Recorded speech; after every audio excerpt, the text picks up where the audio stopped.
Hello, welcome to Levant TV Headlines. Saudi Arabia's King Abdullah has died, with his 79-year-old half-brother Salman being confirmed as the new king and Prince Muqrin as crown prince. Two sons of Egypt's ousted dictator Hosni Mubarak, seen as symbols of his era's corruption, were freed from prison on Friday pending a corruption retrial. A black Kia wanted by the Lebanese army was discovered at the entrance of the northeastern Lebanese town of Irsal, containing 20 kilograms of explosives. United Nations has condemned the reported attack on an office of Libya's central bank in the eastern city of Benghazi, calling for an inquiry into the incident that has complicated talks between the country's warring parties. And the mother of one of two Japanese hostages being held by ISIS has made an emotional appeal for his release, just hours before militants have threatened to execute him unless Japan's government pays a $200 million ransom. Now let's have a look at top headlines in today's newspapers in the Middle East.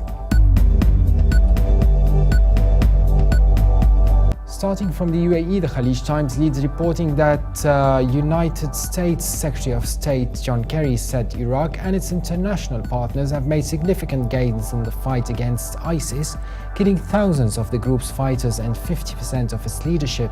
The paper also reports that the Yemeni government submitted its resignation amid a heated standoff between powerful Houthi rebels who control the capital and the embattled US-backed president, who has been held captive in his house for the past 2 days. From Beirut, the Daily Star leads reporting that heavy clashes broke out between the Lebanese army and Islamist militants near the northern Bekaa Valley border town of Ras Baalbek, with security sources reporting casualties on both sides. The paper also reports that Israel has warned Lebanon and Syria not to allow any attacks on Israel from their soil, hoping to avoid reprisals for any Israeli airstrike in Syria that killed an Iranian general and senior Hezbollah fighters. The Egypt Independent leads Middle East News reporting that Saudi Arabia's King Abdullah died earlier today and his brother Salman became king.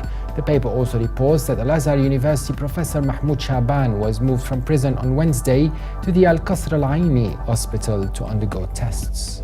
And now the papers here in London.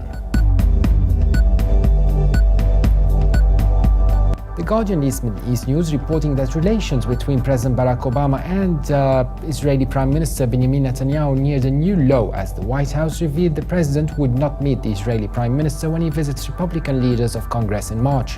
The Obama administration officials insisted the reason for the apparent diplomatic snub was long-standing practice and principle that US presidents should not meet foreign leaders during re-election campaigns.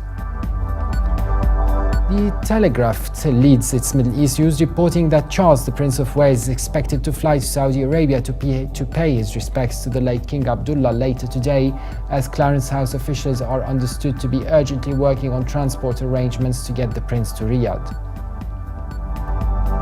The Independent reports that militants associated with ISIS have posted a warning online that the countdown has begun after a 72-hour ransom deadline expired. The posting, which appeared earlier today, also shows a clock counting down to zero, along with gruesome images of other hostages who have been beheaded by the group. Now international papers. From Beijing, the Global Times reports that at least 3 gunmen have been killed as the Lebanese army managed to repel an attack by a group of fundamentalist fighters on the outskirts of an eastern border town. The sources spoke on condition of anonymity also confirmed that 2 soldiers were injured when the army units attacked the strategic Tallat al-Hamra post on the outskirts of Ras Baalbek in East Lebanon. And finally, Germany's Deutsche Welle reports that Jordan's King Abdullah and other dignitaries left to the World Economic Forum, flying home early after getting the news of the Saudi Arabia's King Abdullah's death.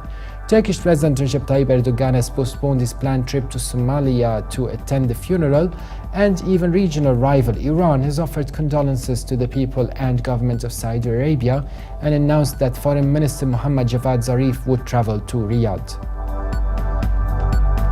And for more updates, please visit Levant.tv. Thanks for watching and bye for now.